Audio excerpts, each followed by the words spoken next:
Straker, un tipo eccentrico sulla cresta dell'onda.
Quella che avete visto è una sintesi di Shadow, l'organizzazione finanziata dal Pentagono per la difesa contro gli attacchi di una sconosciuta potenza extraterrestre. E questa è la vera identità di Straker, comandante in capo di Shadow, uomo di ghiaccio, autentico supercervello dell'intera organizzazione, i cui impianti elettronici, altamente perfezionati, sono stati installati nei sotterranei degli stabilimenti cinematografici.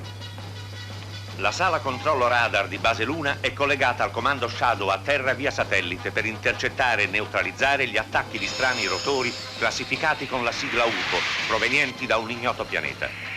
È stato accertato che questa specie di dischi volanti è pilotata da umanoidi. Detti esseri, colpiti da un male inesorabile che li distrugge nel corpo, spinti dalla basilare somiglianza dei caratteri somatici e fisiologici che li accomuna al genere umano, rapiscono i terrestri per procurarsi parti di ricambio atte al trapianto nel disperato tentativo di sopravvivere. Per questo è nata Shadow, per la difesa del genere umano.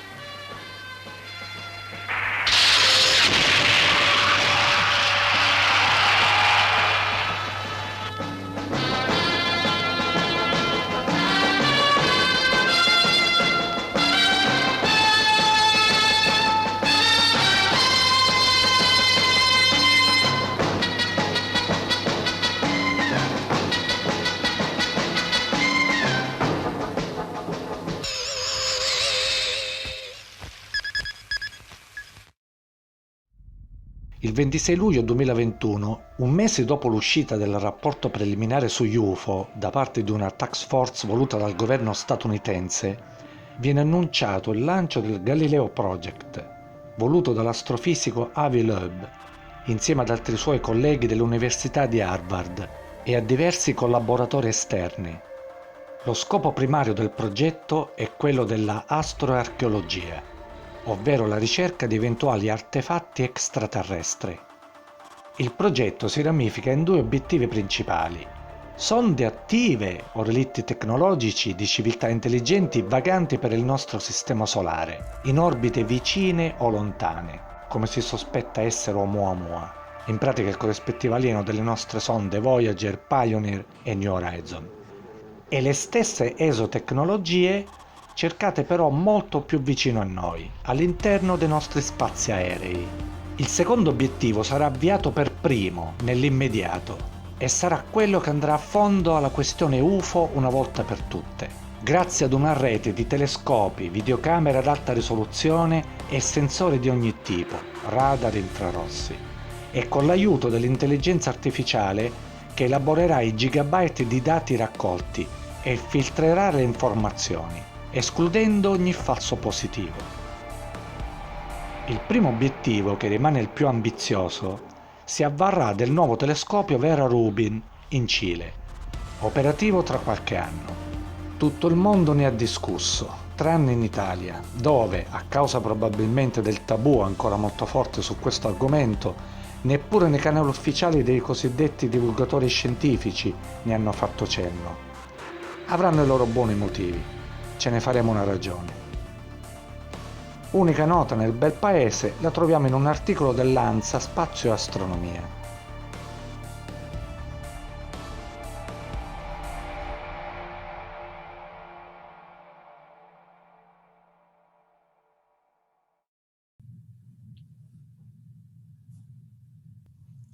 We now know from the Kepler satellite data that about half, plus or minus a quarter of all sun-like stars have an Earth-like planet, meaning an Earth-sized planet, roughly at the same separation from the host star. So out of modesty, we should assume that under similar circumstances, we might get similar outcomes in tens of billions of other systems within the Milky Way galaxy. We can no longer ignore the possibility that technological civilizations predated us and that we are not the smartest kid on our cosmic block. Most stars formed billions of years before the sun. We know that by observing star formation in the universe. And therefore, there was enough time for another technological civilization, just one that is more advanced than ours, to fill the Milky Way galaxy with probes, with objects, because 1 billion years is enough time to travel across the Milky Way and basically populate it with artificial intelligence systems that perhaps combined with 3D printers can replicate themselves. And it is time for scientific research on this question of the sky for physical objects. And I call that space archaeology, looking for objects similar to the ones we launched into space. So over the past 4 years, there were 2 intriguing findings in this context. One is Oumuamua, and the other one is unidentified aerial phenomena. And I will touch on both in a few minutes. But a month after the unidentified aerial phenomena report was delivered to Congress, we decided to announce the Galileo project. It's a scientific, based on non-governmental data that we will assemble as scientists to address the question, are we the smartest kid on our cosmic block? And over the past 2 weeks, I received donations totaling $1.755 million from donors to my research fund at Harvard University, no strings attached. And this is the foundation for the Galileo project. The hope is to get 10 times more funding to accomplish a rigorous study of our goals. And of course, unidentified objects are a mixed bag, but even if only one of them is of extraterrestrial technological origin, that would have major implications for humanity. And our goal is to have assemble open data and a transparent analysis following physics as we know it. So let me go through some of the latest data that we obtained. And the first one was on October 19th, 2017, an object called Oumuamua, which means in the Hawaiian language. Okay, here's a question from Duncan Phoenix. He asks, will the process and data collected be publicly available? And have you had any contact with the UAP task force? Yeah, so we want no access to classified data so that it will not limit our ability to collect our own data. And so at the same time that we're not paying attention to past data that was partly classified, we want to produce data that is completely open to the public, to the scientific community, so that anyone can analyze it. And any analysis that we do will be transparent and publishable in scientific journals. There is no difference between an analysis of objects coming close to Earth from the analysis of objects that are very far away. In both cases, you use telescopes and you are collecting data about light reflected off them or light emitted by them. And this is part of our job as astronomers, looking at things in the sky and figuring out their nature. Yeah. And what we will intend to publish, the data could be available to anybody and will be perhaps with a week's delay or so until we've done all the filtering and storing. The interpretations we want to absolutely publish in peer-reviewed scientific journals, as long as these journals are not dogmatically opposed to considering natural or extraterrestrial potential explanations. If the natural explanations, like in Oumuamua, they weren't satisfactory, it wasn't a comet with ice or water ice or methane ice, It could have been a hydrogen ice comet, but that's never been seen in science before. So that's a somewhat speculative natural explanation. Or it could have been an object 1,000th the density of air. We've also cannot imagine how you create a football field, solid structure that way. But, so we intend to publish scientifically, but we also need a scientific community and editors that do not dogmatically reject any explanations, potential explanations that are of extraterrestrial technological nature. Alternative physics or science hypotheses. They will have access to the data. They can look at our data transparently, and we will, with great fascination, follow their speculations or theories, what other theories could be out there. We will stick scientifically to known physics, but make the data available agnostically to everybody. Finally, we will just not engage in retroactive attempts to analyze existing images or partial radar or infrared data. So much of that is out there. We will not speculate on prior UAPs, on alleged or real observations or anecdotes or legends, as these are just not conducive to rigorously cross-validated, evidence-based scientific explanations which we are seeking. So that may sound a little bit boring, but we want to stay within our clearly defined limitations, which are still incredibly exciting, and we have a clearly defined scope. And so we are very fortunate to have assembled just a superb team of scientists that will work with us in analyzing the data. The first task, of course, is to design the instruments that we will use, and that includes telescopes, cameras, and of course, computer systems that will filter out the data, because we will have a huge flood of data coming from the sky by taking a video of the sky. And then we have to identify objects of interest. And that's why we have people with different skills within the team. And I should say that I'm still getting a flood of emails from a lot of young people interested in joining us. And we very much hope to also get more funds, because at the moment we can definitely demonstrate that we get valuable data, high quality data. But if the funding level would increase by a factor of 10 to the tens of millions of dollars, then we could basically do a comprehensive study of the sky. And so the team, let me go down the list alphabetically, includes Jensine Andresen, Gaspar Bacos, Shelley Cheng, Richard Cloet, Nia Imara, Frank Laukin, whom we heard from, and who helped me found this project, Nick Lowe, Mercedes Lopez Morales, Vikram Ravi, Amir Siraj, Ed Turner, Beatriz Villarreal. So these are the members of the science research team, and we have very distinguished members of the scientific advisory board that I encourage you to find on the Galileo Project website. Wow, nice to meet you. Oh my goodness, I can't believe we're here in person. This is so cool. Nice. Can I shake your hand? Yes, definitely. Awesome. So what got you interested in science? Well, I was mostly interested in philosophy at a young age, and I grew up on a farm. I used to collect eggs every afternoon.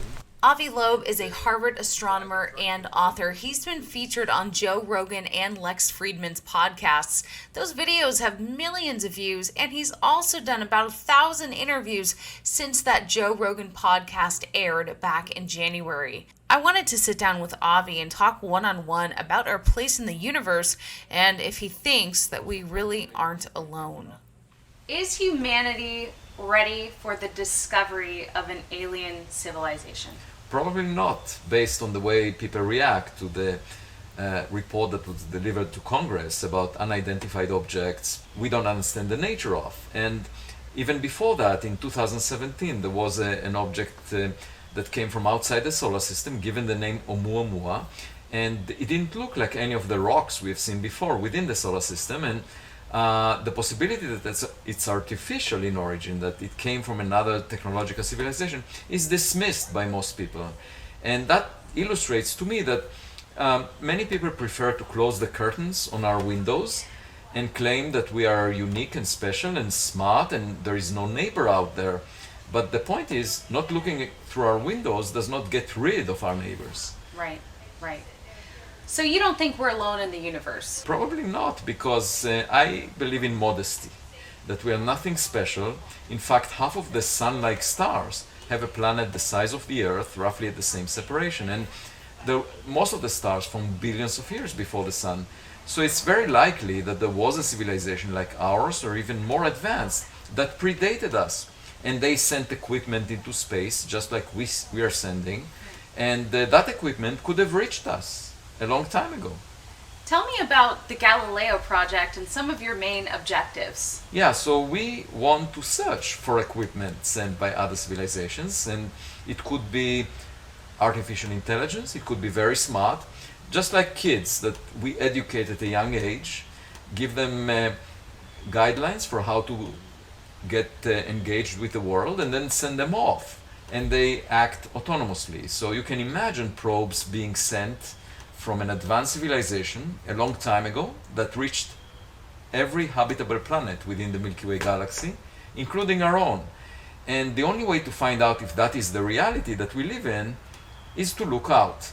And so the Galileo project aims to place telescopes that survey the sky, and if they see anything unusual that doesn't look like a bird or an airplane or a drone, then the telescopes will take a close-up look at those and maybe get a megapixel image, a high-resolution photograph of objects that in the past were claimed to be unidentified in the report to Congress, for example. Right. And so we want to really identify their nature. And if we can read off the label on them, it could say made in country X here on Earth, or it could say made on exoplanet Y somewhere else. We want to figure it out. What if you don't find anything?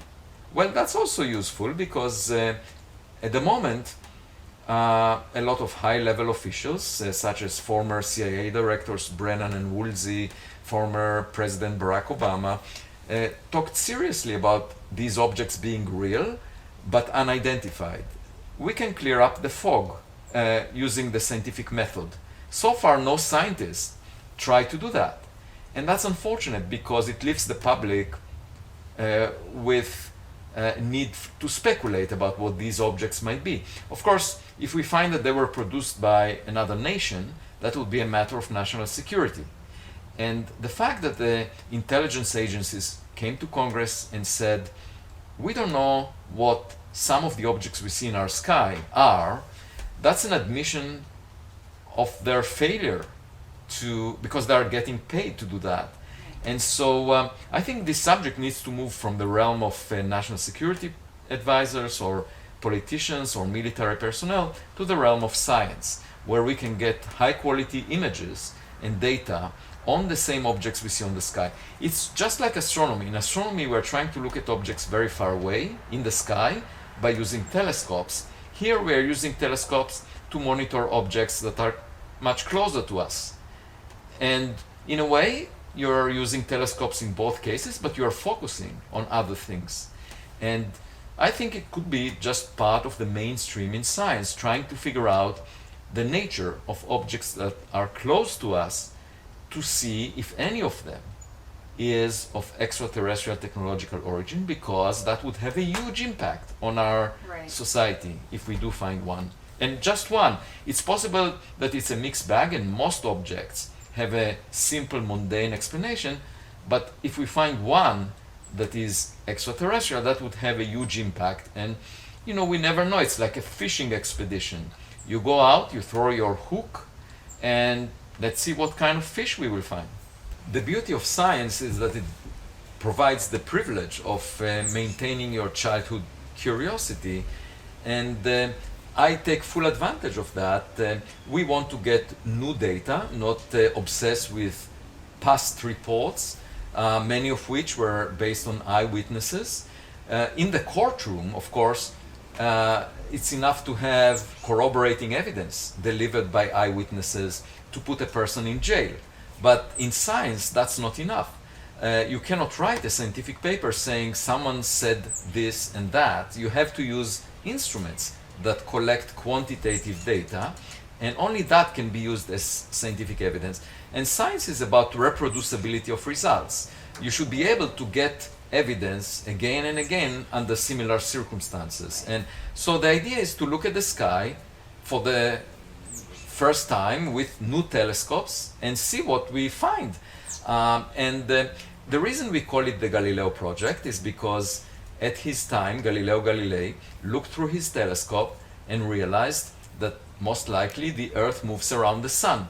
But the philosophers at the time said that they know the truth. The truth is that the sun moves around the Earth, that we are at the center of the world, and they refused to look through his telescope. And the idea of our project is that we should not make this mistake again. Right. We should not have a prejudice about whether we are alone, whether we are the smartest kid on the block. We should just check our sky and see if there is any technological equipment out there. What about Oumuamua speaks to you that, there is something here and this isn't a false positive? Right, so in 2017, the first object from outside the solar system was spotted near Earth. And it didn't look like the rocks we have seen before from within the solar system.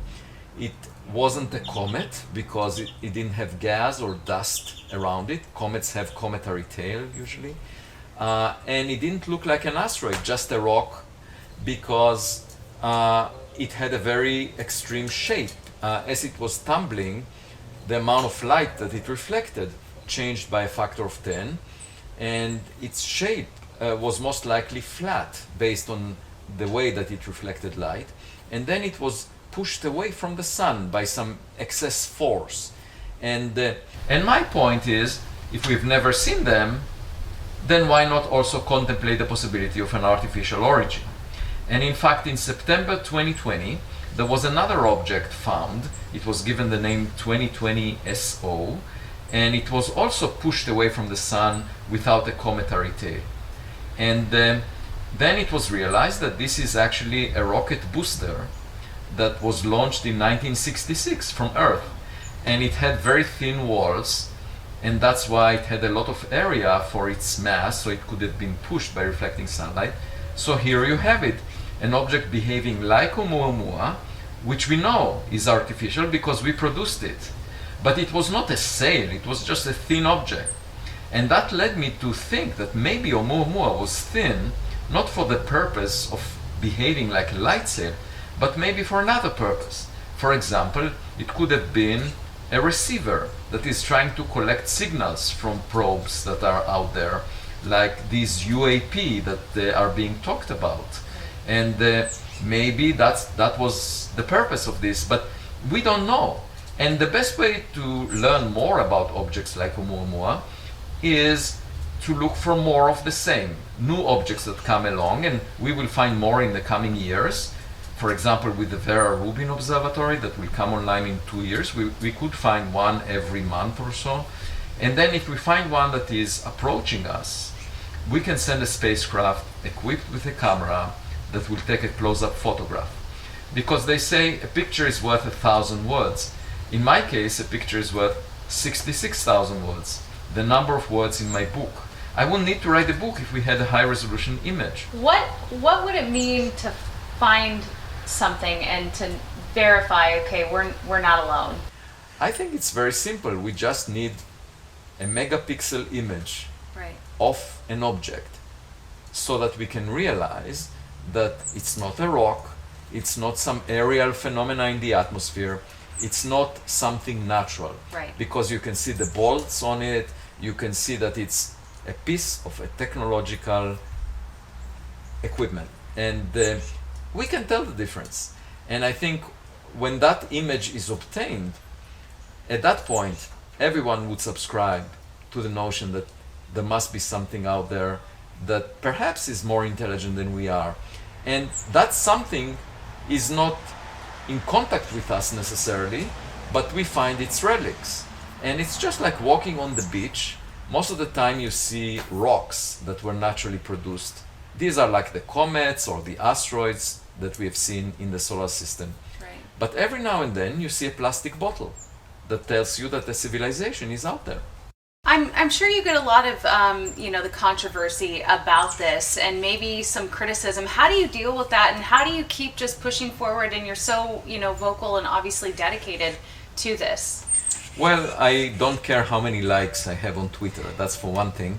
I told my team members the other day that let's keep our eyes on the ball, not on the audience. Because it's very easy to get distracted, either by positive comments or negative comments. I should say I was very surprised that a few days after the announcement publicly that the project exists, right, I got thousands of emails from people willing to contribute, either financially or in terms of their time to the project. So there was a huge response. And the project itself is funded by private donations that arrived at my doorstep through research funds that I got at Harvard University from people that I didn't know before. And so over a period of 2 weeks, I got almost $2 million from donations. Okay.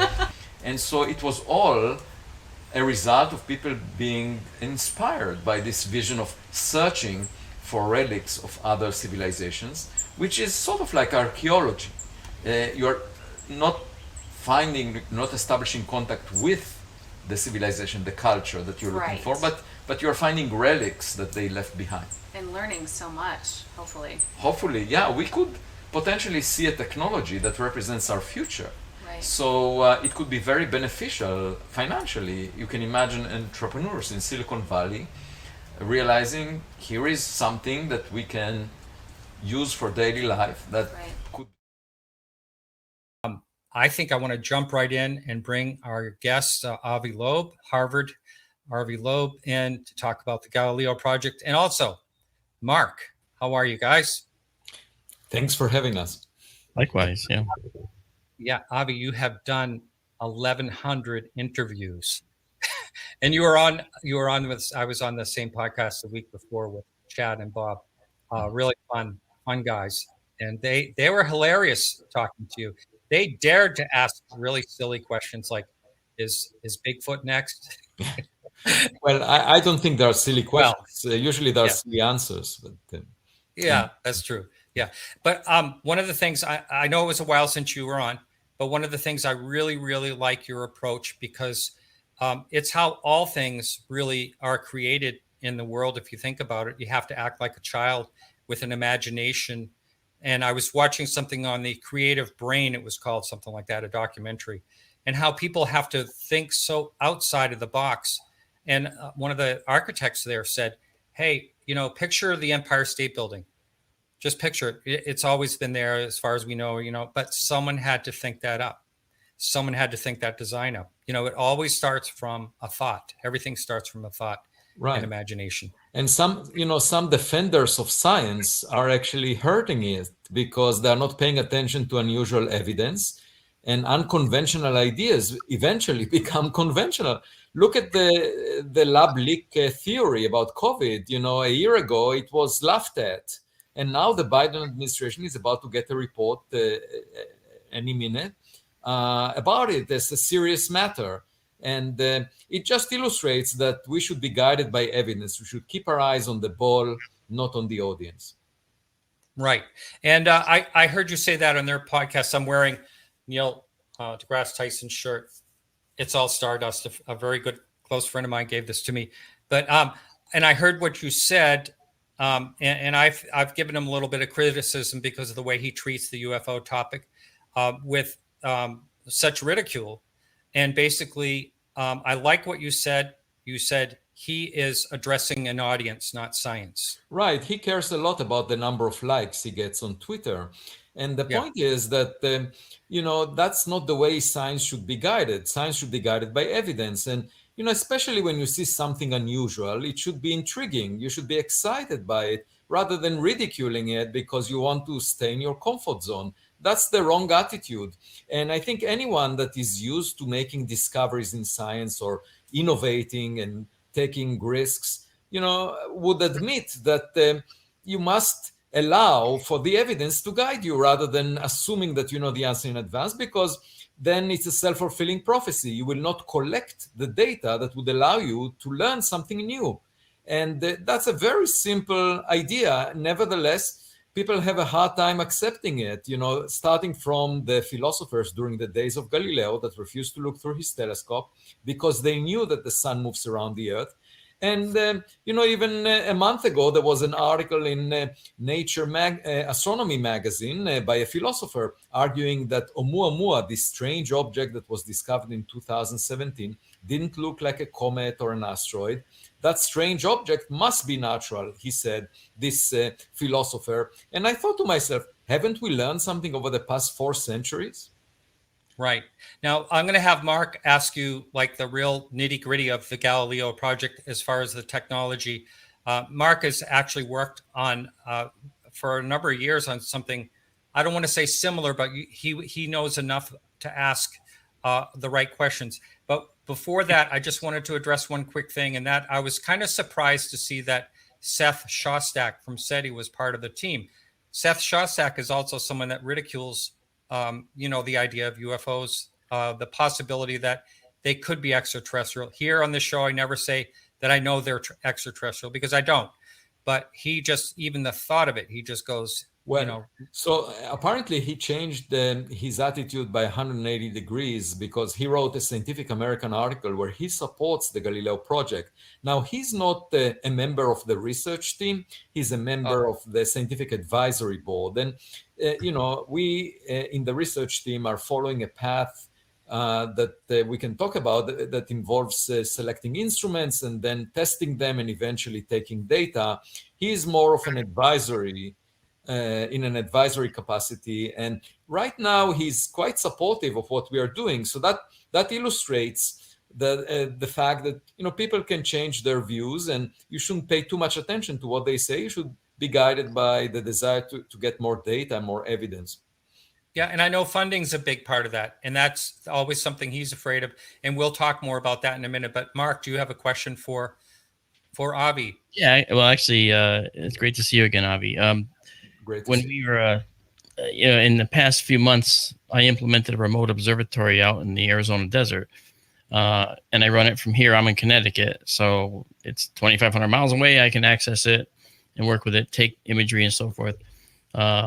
It's a wide-angle view, so I get like a 2-degree field, so it's kind of interesting.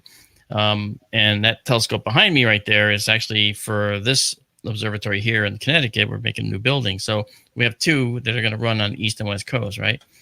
So my question becomes, what types of instrumentation are you planning to use for Galileo? Right. So we plan to have each telescope system will have a few telescopes so that we can get a parallax. In other words, see the object from different directions to map its motion in 3 dimensions. So those telescopes may not have high resolution. They would potentially be able to resolve a feature the size of a cell phone on an object at a distance of a mile. That roughly would be the resolution. And that would allow us to track the motion of unusual objects. Of course, if it looks like a bird, then we don't care too much about it. If it looks like a drone or an airplane, we also don't care about it. Anything that is human-made would be for us as boring as a bird. Right. And I'm sure there are residents of Washington, D.C. that would care a lot about an object that says made in China, made in Russia. But for us, it's not really exciting. And what we would look for are other types of objects. Now, in order to be able to get a higher resolution image, we will need a bigger telescope within that system. But all the data will be fed to state-of-the-art cameras that we are starting to test now. And then the key is really the computer system that will filter objects of interest out of the data stream. It will be a huge data stream that we can't store.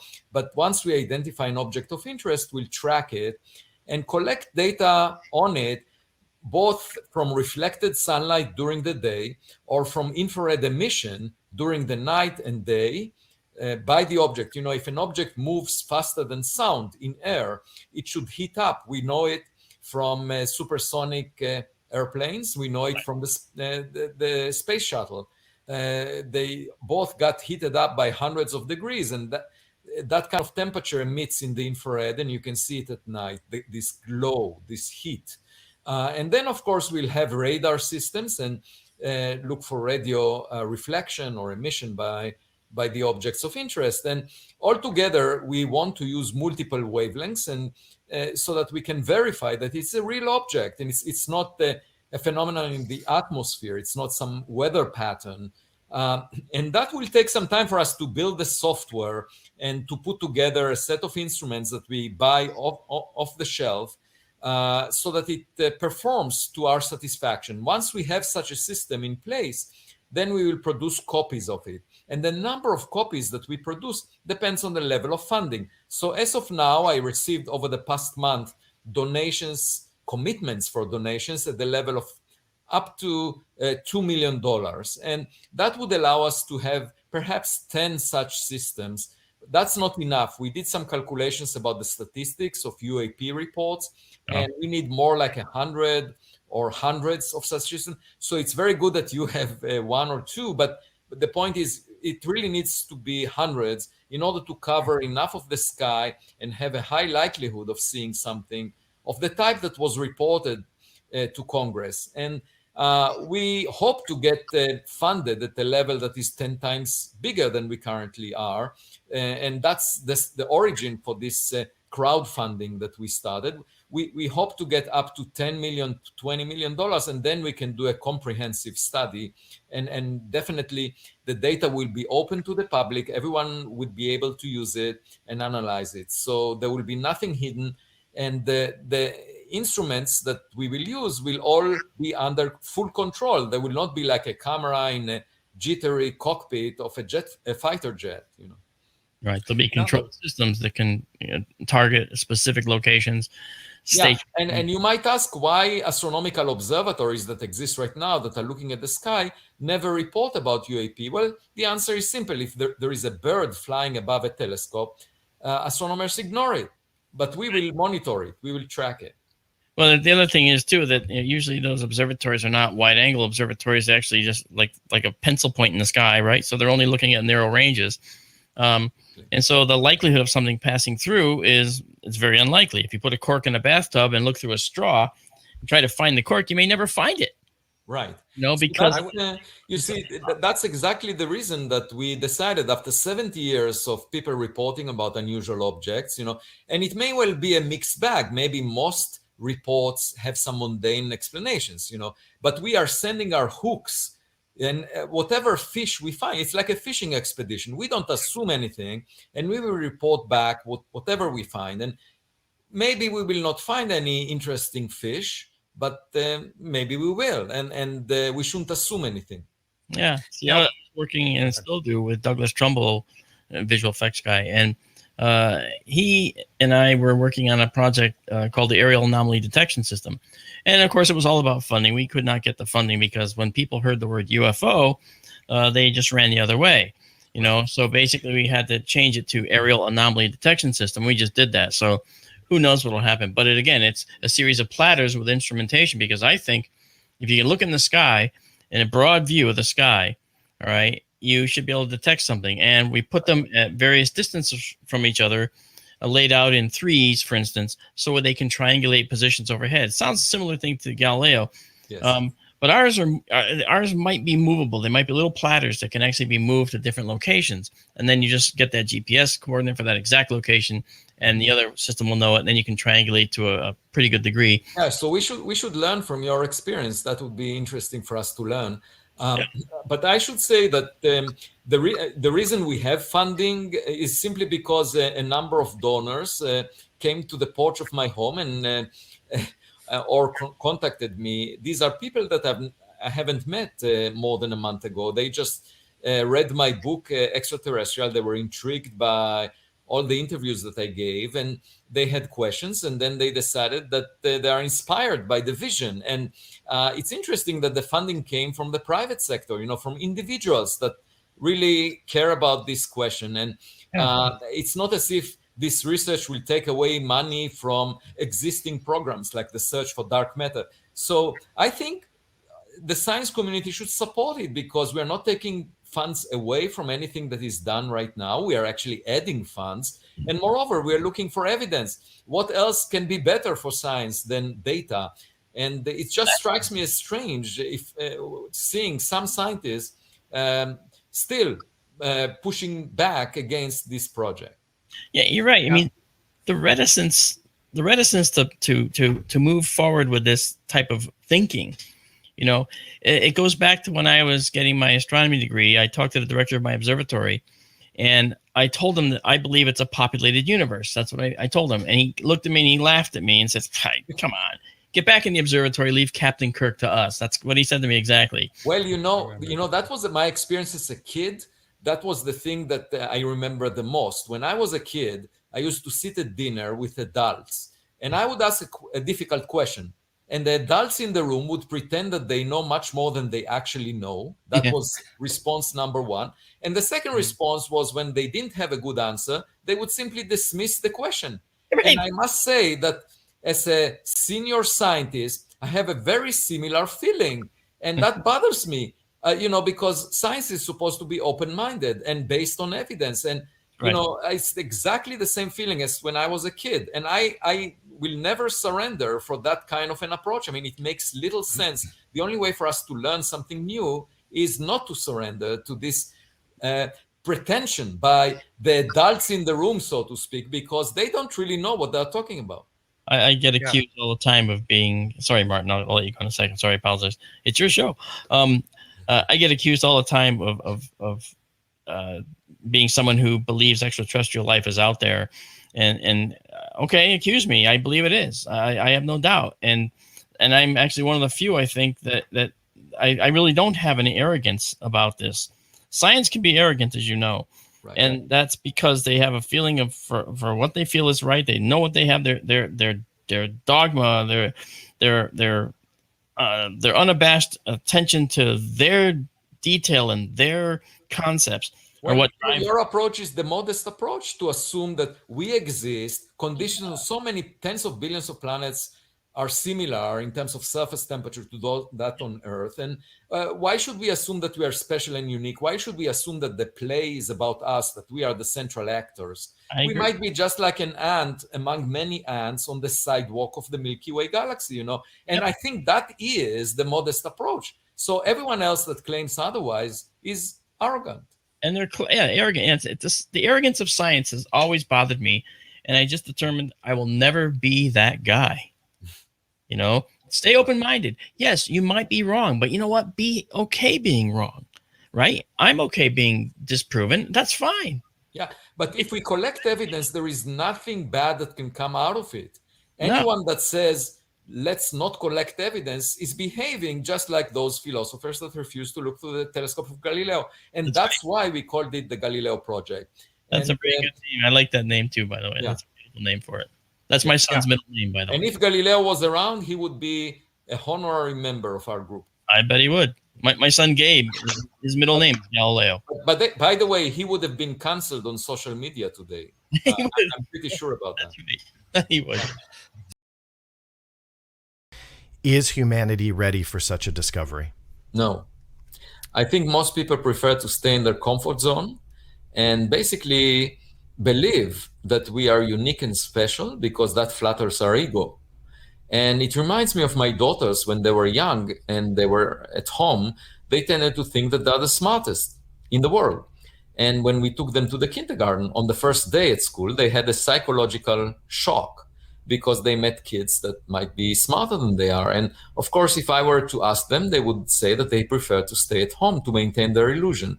So for that reason alone, I think that most people prefer to believe that we are unique and special. But you know, it makes no sense to ignore reality because then you are not accommodating properly. And guess what? One day, a smart neighbor will knock on your door and it will be too late.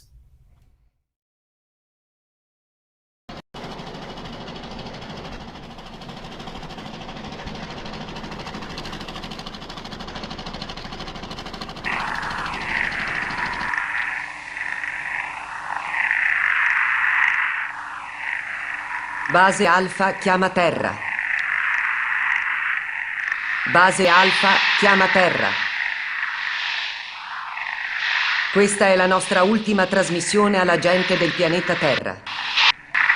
Ci siamo imbattuti in un'intensa perturbazione gravitazionale che ha catapultato la nostra in questo sistema solare totalmente sconosciuto. I sensori indicavano la presenza di un pianeta abitabile, ma sarebbe stato alla nostra portata per soli 6 giorni. Un tempo insufficiente per determinare i rischi a lungo termine di un trasferimento sulla sua superficie. All'unanimità è stata presa la dolorosa decisione di abbandonare Alfa. Lo scopo di questa trasmissione è di informare coloro che sanno della nostra esistenza e non sanno della nostra fine. Ma il messaggio è diretto anche a coloro che sulla Terra non ci conoscono. Persone che non abbiamo mai conosciuto e che noi consideriamo familiari. Siamo tutti alieni fino a quando non impariamo a conoscerci l'un l'altro. Mentre parlo, il comandante e gli altri hanno iniziato le procedure di insediamento sul nostro nuovo mondo, Terra. Un'ultima aquila mi sta aspettando. Sarò l'ultima persona ad abbandonare la base. Presto il pianeta sarà fuori portata. Noi non sappiamo se riceverete questo messaggio e non sappiamo se sia sopravvissuto il ricordo di chi eravamo e di quali fossero i nostri propositi e del disastro che ci ha condotti in questo viaggio nelle infinite vastità dello spazio e del tempo. Per noi è stato un tempo di pericoli scampati, di conoscenze rivelate, di misteriosi incontri e percezioni alterate, nella crescente convinzione che vi sia un fine più alto in quello di cui siamo stati testimoni. Questi lunghi anni hanno messo a dura prova la nostra volontà di sopravvivere come individui e come comunità, costringendoci a una grande prova, la lotta per mantenersi fedeli a un'unica primogenitura. Ma questo è il passato, poiché ora ci attende una sfida ancora più difficile. Vogliamo che tutti voi sappiate che noi, gli abitanti della base Alfa, siamo esistiti. La nostra presenza, la conoscenza della Terra e dei suoi abitanti, la loro forza, la fragilità, il potere e l'arroganza, il genio e anche la futilità, hanno lasciato un'impronta in questo vasto universo che condividiamo con tante altre razze ed esseri viventi. Inoltre noi siamo convinti che la nostra Odissea ha avuto un suo scopo, anche se deve ancora rivelarsi appieno.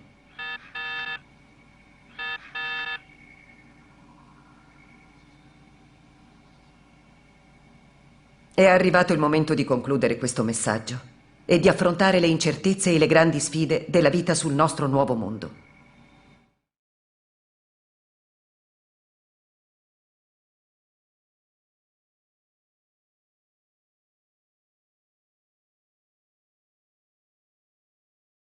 Paradossalmente, l'intera spiegazione fatta in questo video di Adrian Fartade è ottima sia per chi vede sempre e ovunque alieni, ma anche per chi non vuole proprio concedere neppure una minima probabilità che lo siano. Il ragionamento è perfettamente intercambiabile ed è quello che sta alla base dell'esperimento con il gorilla sulla cecità percettiva. Quello che voglio dire è che davanti a questo tipo di fenomeni abbiamo un sacco di spiegazioni terrestri da cui pescare prima di dover ricorrere a quelle extraterrestri. Esatto, ci sono tante spiegazioni terrestri. Perché dovrei rompermi la testa con spiegazioni alternative e strambe? Meglio starsene nella comfort zone e seguire la regola del rasoio di Occam, senza sbattermi più di tanto per cercare altre spiegazioni. Perché sappiamo con certezza che molti oggetti volanti nell'atmosfera terrestre, ma anche fenomeni che possono avvenire nell'atmosfera, possono essere fraintesi e visti come oggetti volanti non identificati di questo tipo. Per cui è facile poi farsi suggestionare, e questa è la seconda cosa più importante, è pensare che la spiegazione più probabile sia quella che il tuo cervello ti suggerisce per abitudine, per cultura, per l'idea generale che ti sei fatto di quello che vedi, e quindi questa cosa non succedeva prima del fenomeno degli alieni per come lo interpretiamo oggi grazie al cinema, quindi è bello vedere come l'effetto culturale sia diventato così forte da farci pensare per prima cosa agli alieni. Giusto, ma di contro si potrebbe allora dire in egual maniera che se parti dal presupposto che non è possibile che siano alieni, che per la fisica che conosciamo non è possibile coprire distanze interstellari in tempi accettabili per noi umani, e che sicuramente ci sarà sempre una spiegazione terrestre. Allo stesso modo si potrebbe non giungere mai alla verità. Nessuno ha colpa di essere suggestionato, è nella nostra natura. Ma una volta che dobbiamo fare delle decisioni, dobbiamo prendere delle decisioni, dobbiamo partire usando la logica, scienza, il metodo. Ed è qui che cambia il modo di interpretarle tra ufologia e scienza. Fondamentalmente si tratta di questo, del modo in cui ci si approccia al problema. Non al fatto di studiare UFO e chiedersi se ci sono alieni, ma il modo in cui ti approcci. Se parti dal presupposto che qualsiasi cosa sia un puntino che si muove strano deve essere alieno, è difficile iniziare a fare un'indagine perché stai già concludendo prima di esaminare qualsiasi prova. Alla stessa maniera, se io vedrò in un eventuale UFO reale sempre solo aerei, piccioni, palloni sonda, droni e lanterne cinesi, proprio perché fanno parte ormai della nostra cultura, allora vedrò sempre solo quelli. Ci sono piloti, ci sono anche astronauti che hanno parlato di UFO e di alieni e è facile pensare che, l'ha detto qualcuno che fa il pilota che è un alieno, quindi sarà palesemente un alieno, perché lui se ne intende. Però di nuovo, non è la prima volta che qualcuno è rimasto suggestionato e sappiamo che può succedere, gli esseri umani sono così. Quindi è facile chiedersi, ok, allora sono tutti suggestionati? Che cos'è? Una suggestione collettiva? Sì, si chiama cultura. È così che funziona. Lo so, non è soddisfacente come spiegazione perché tutti noi vogliamo che siano alieni. Eh sì, caro Adrian, il tuo ragionamento è valido e non fa una grinza. L'unico difetto sulla tua argomentazione, riguardo la cultura e su come influenzi la realtà, sta nel fatto che potresti aver scambiato la causa con l'effetto. Parli di cinema che ha condizionato le menti delle persone, ma chi ha influenzato gli autori di quei film? Chi ha ispirato le prime descrizioni di UFO e di alieni nella storia umana? Perché devo scomodarmi ad immaginare navi aliene quando dovrei essere stato condizionato da mongolfiere e dirigibili, molto più vecchi dei primi voli aerei e nello spazio? È arrivata la notizia che l'aeroporto di Milano Malpensa verso le 7 di sera è stato bloccato da un oggetto volante non identificato e tutti mi hanno confermato che l'oggetto volante che si è piazzato a 5 km, praticamente all'inizio del sentiero di atterraggio, o a metà, a 5 km dall'aeroporto, non era né un drone né un elicottero. Non tutti sanno che vicino a Malpensa c'è la base militare di Cameri. Diciamo che se a Cameri si fosse alzato un aereo per uno scramble avrebbe avuto tutto il tempo di controllare che oggetto era, ma non hanno fatto alzare nessun velivolo. E questo perché sicuramente hanno capito che non era un oggetto terrestre, altrimenti avrebbero fatto uno scramble. Quell'oggetto lì, tutti i miei colleghi che ho chiamato hanno detto che non era un drone e non era un elicottero. Quindi abbiamo appurato che era un oggetto volante non identificato che ha bloccato l'aeroporto di Milano Malpensa per 40 minuti abbondanti, dirottando 7 voli. Quindi signori, voi dovete darvi una regolata, perché dopo è inutile alla mattina far andare l'esercito, fare le battute nel campo carristi per vedere se qualcuno aveva fatto alzare un pallone sonda, perché anche il personale che lavora in una ditta di vicino aerospaziale, che ha dichiarato apertamente che quello era un oggetto volante non identificato, e tutti gli organi di stampa che si stanno prestando a disconoscere questa cosa, sono dei coglioni. Denunciatemi pure, siete dei coglioni. Perché state violando un diritto fondamentale all'informazione della popolazione. Questa notizia l'hanno battuta 2 o 3 testate in maniera ineccepibile, qua del posto, le nostre testate locali.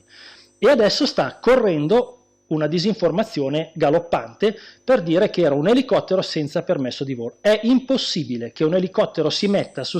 Qual è il pilota coglione che si mette con l'elicottero fermo 40 minuti sul sentiero di atterraggio di un aeroporto internazionale? Porca puttana! Il fatto che l'oggetto l'hanno rilevato i militari è accertato al 100% per una cosa. Se era un elicottero senza piano di volo, col trasponder acceso, i controllori di volo avrebbero avuto il numero identificativo dell'elicottero e della macchina. Ma se aveva il trasponder spento, la torre di Malpensa non ha più radar attivi, come hanno fatto a vederlo sul radar? Non l'hanno visto. Loro l'hanno visto lì, a vista. perché il pilota arriva, dice oggetto davanti a me, la torre, il controllore guarda fuori dalla torre, a 5 km lo vede lì, dice e mo? Guarda sul radar, dice vabbè, diciamo che è apparso sul radar, ma pensa, non ha più radar attivi. Se quell'oggetto è apparso sul radar, è apparso sul radar militare. Siete ridicoli e ne pagherete le conseguenze. A me fa piacere che continuate a fare disinformazione in questo modo.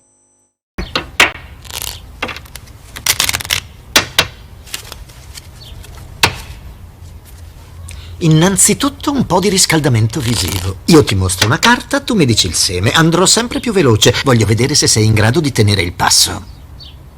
Ok. Quadri. Fiori. Picche. Cuori. Quadri. Picche. Quadri. Cuori. Fiori. Picche.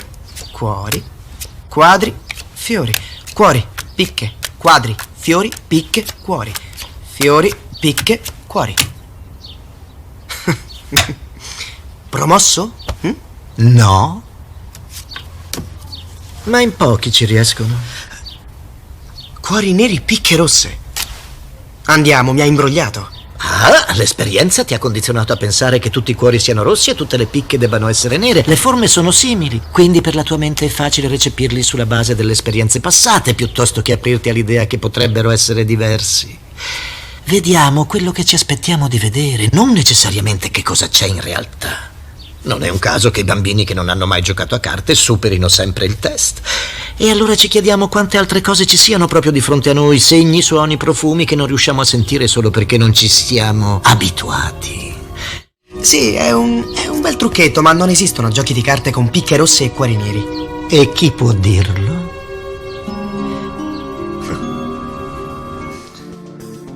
Ma poi mi chiedo, se la maggior parte degli astronomi e cosmologi sono convinti di questo, sicuri che non ci possa essere una scienza diversa, una tecnologia più avanzata della nostra, anche solo di qualche millennio, a cosa serve continuare la ricerca?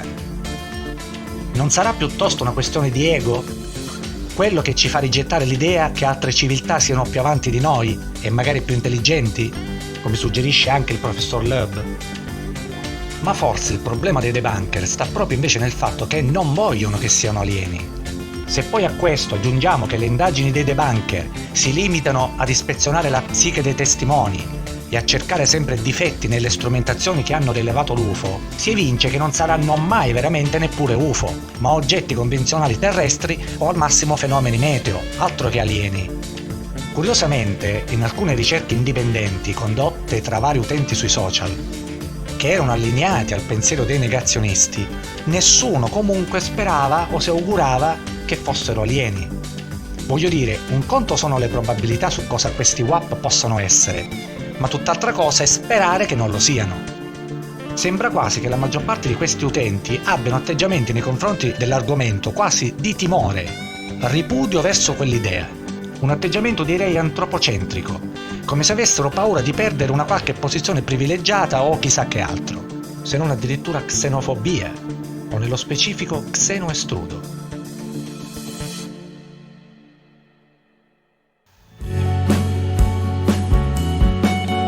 Cosa c'entra l'effetto gorilla con la ricerca di vita aliena nell'universo? Bene, un team di neuropsicologi guidati da Gabriel Della Torre e Manuel Garcia si è chiesto: non è che mentre continuiamo a cercarli, gli alieni sono tutti quanti lì, sotto il nostro naso, come appunto tanti gorilla invisibili? Quando pensiamo ad altri esseri intelligenti, ci dicono Della Torre e Manuel Garcia, tendiamo a vederli attraverso il nostro setaccio percettivo, ma siamo limitati dalla nostra visione del mondo.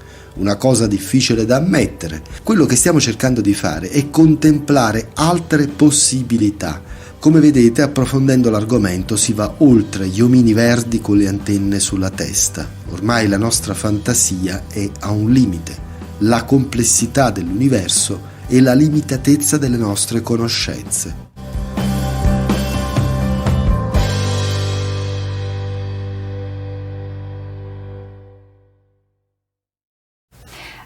A year ago, the Pentagon officially released 3 videos that were already circulating online The videos were from 2004 and 2015, and they showed unidentified objects on radar performing in uncharacteristic ways.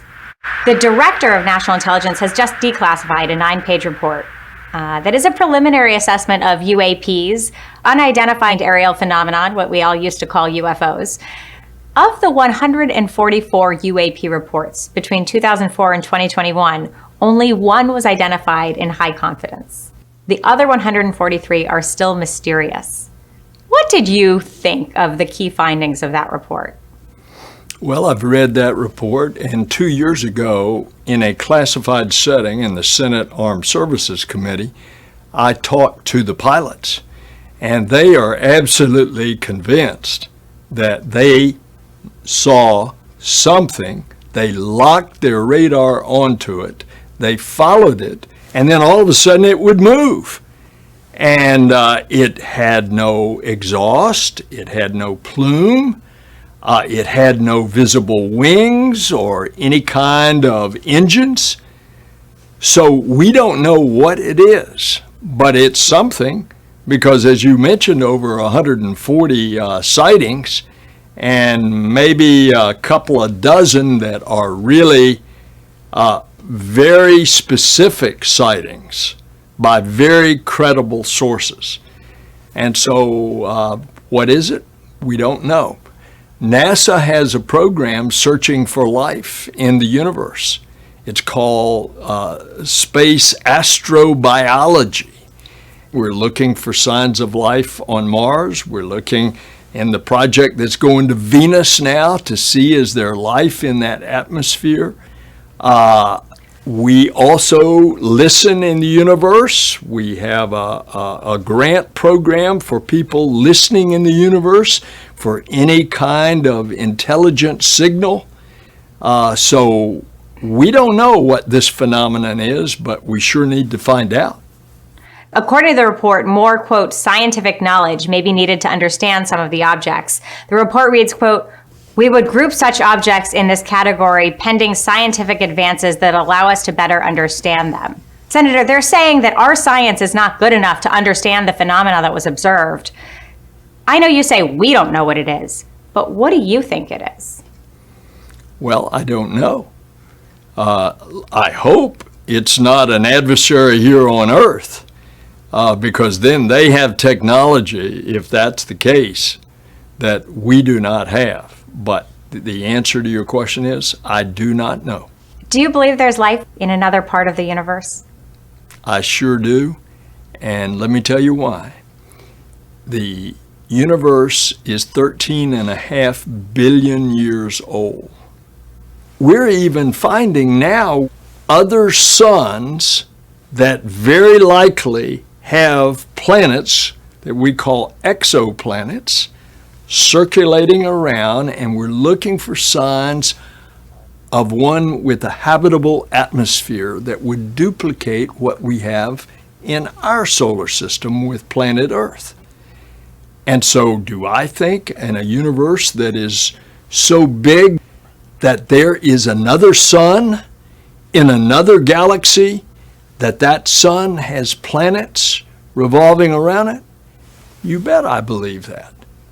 And very likely, if there is, the chemical composition as all those gases amassed around and form the planets, the chemical composition could produce life, and that's what we're exploring. Does NASA have a plan, Senator, for what it would do should a UAP turn out to be a space alien? No, but the first thing we'd want to do is to find out if it's friend or foe. But we're not to that point because we just don't know what this phenomenon is. I think with all those sightings that you referenced, there's something there. This is not an optical illusion or a radar blip that's a mistake. When you talk to those Navy pilots, they're convinced because they saw it and they tracked it. Senator, of course, one of the possibilities is that this is a foreign adversary's advanced technology, or perhaps our own advanced technology that is highly classified. What is the probability that that's what this is?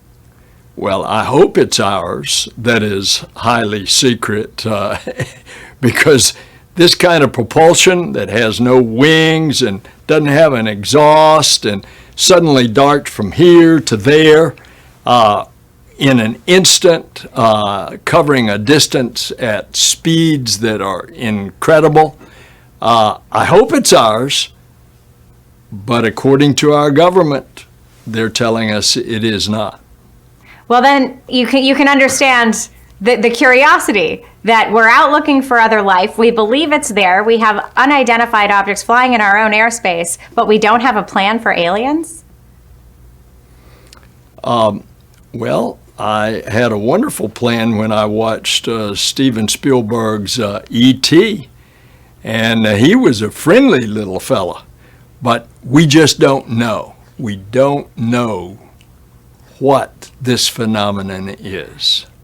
All right. Given what we know about the UAPs, when is the right time, Senator, for us to come up with a plan to handle intelligent life that we're looking for? Well, we better identify it first, and once we identify it, then we'll know what to do. We don't have any idea if suddenly an alien is going to appear. This is still great speculation. But we're in the search for life out there, and this phenomenon that these Navy pilots have seen, let's find out about it. What is it? And then we can deal with it. For all the contingency plans that the U.S. government has on every shelf and every binder, I would think that we would be more prepared for that possible eventuality than you say that we are. It is what it is.